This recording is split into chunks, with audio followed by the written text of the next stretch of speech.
নমস্কার কলকাতা, আমি আবার চলে এসেছি একটি নতুন ভিডিও নিয়ে।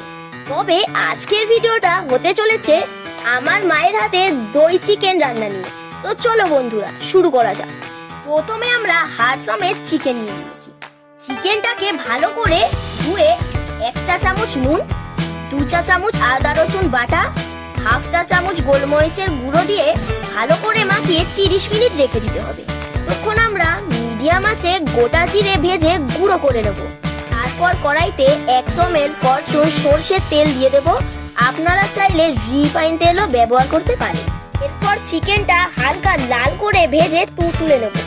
তেলের মধ্যে 2টো শুকনো লঙ্কা, 4টে এলাচ ফোড়ন দেব ও পেঁয়াজ কুচি দিয়ে সামান্য লাল করে ভেজে নেব।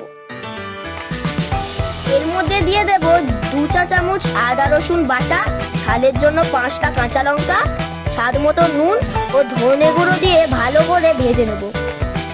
মশলা থেকে তেল বেরিয়ে গেলে ভেজে রাখা চিকেনগুলো দিয়ে কষিয়ে নিতে হবে। তারপর ভালো করে ফাটিয়ে রাখা 1 বাটি টক দই দিয়ে দেব। দইটা দেওয়ার পর দেখবেন চিকেন থেকে জল বেরোনো শুরু হচ্ছে।